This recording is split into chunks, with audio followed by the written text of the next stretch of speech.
वक्रतुंड महाकाय सूर्यकोटि संप्रभ निर्विघ्नं कुरु मे देव सर्वकार्येषु सर्वदा। आप सबका हमारे इस चैनल में बहुत बहुत स्वागत है।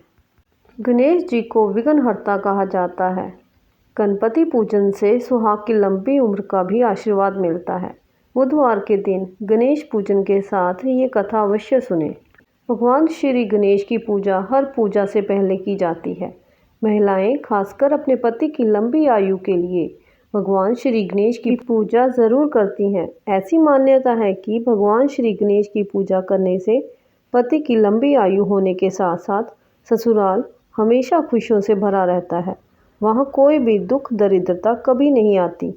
तो आइए जानिए सुहाग की लंबी आयु देने वाले भगवान श्री गणेश की अद्भुत कहानी।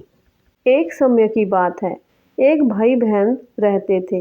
बहन का नियम था कि वह अपने भाई का चेहरा देखे ही खाना खाती थी। हर रोज़ वह सुबह उठती और जल्दी जल्दी सारा काम करके अपने भाई का मुंह देखने के लिए उसके घर जाती थी। एक दिन रास्ते में एक पीपल के नीचे गणेश जी की मूर्ति रखी थी। उसने भगवान के सामने हाथ जोड़कर कहा कि मेरे जैसा अमर सुहाग और मेरे जैसा अमर पीहर सबको दीजिए। ये कहकर वह आगे बढ़ जाती थी। जंगल के झाड़ियों के कांटे उसके पैरों में चुभा करते थे। एक दिन भाई के घर पहुंची और भाई का मुंह देखकर बैठ गई तो भाभी ने पूछा, पैरों में क्या हो गया है? ये सुनकर उसने भाभी को जवाब दिया कि रास्ते में जंगल के झाड़ियों के घिरे हुए कांटे पाँव में चुभ गए हैं। बाद में भाभी ने अपने पति से कहा कि रास्ते को साफ करवा दो, आपकी बहन के पाँव में बहुत सारे कांटे चुभ गए हैं।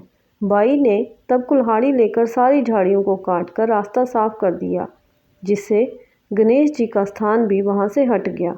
ये देखकर भगवान गुस्सा हो गए और उसके भाई के प्राण हर लिए। लोग अंतिम संस्कार के लिए जब भाई को ले जा रहे थे, तब उसकी भाभी रोते हुए लोगों से, कहीं थोड़ी देर रुक जाओ, उसकी बहन आने वाली है।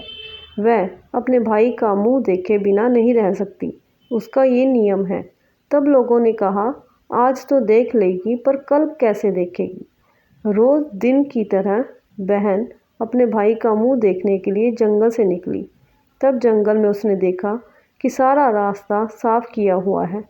जब वह आगे बढ़ी तो उसने देखा कि सिद्धि विनायक को भी वहाँ से हटा दिया गया है। तब उसने जाने से पहले गणेश जी को एक अच्छे स्थान पर रखकर उन्हें स्थान दिया और हाथ जोड़कर बोली, भगवान मेरे जैसा अमर सुहाग और मेरे जैसा अमर पीहर सबको देना।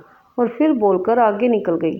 भगवान सोचने लगे, अगर इसकी नहीं सुनी तो हमें कौन मानेगा, हमें कौन पूजेगा।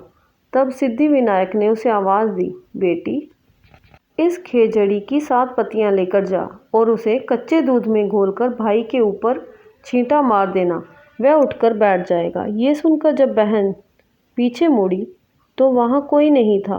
फिर वह सोचने लगी कि ठीक है, जैसा सुना वैसा कर लेती हूँ। फिर वह 7 खेजड़ी की पत्तियां लेकर अपने भाई के घर पहुँची। उसने देखा वहाँ कई लोग बैठे हुए हैं। भाभी बैठी रो रही और भाई की लाश रखी है। तब उसने उस पत्तियों को बताए हुए नियम के तहत भाई के ऊपर इस्तेमाल किया। तब भाई उठकर बैठ गया। भाई बहन से बोला, मुझे बहुत ही गहरी नींद आ गई थी। तब बहन बोली, ये नींद किसी दुश्मन को भी ना आए, और उसने सारी बात अपने भाई को बता दी। इस तरह गणेश जी के आशीर्वाद से उसका भाई फिर से जीवित हो गया। बोलो गणपति महाराज की जय, गुरु महाराज की जय। गणपति बप्पा मोरिया, मंगल मूर्ति मोरिया।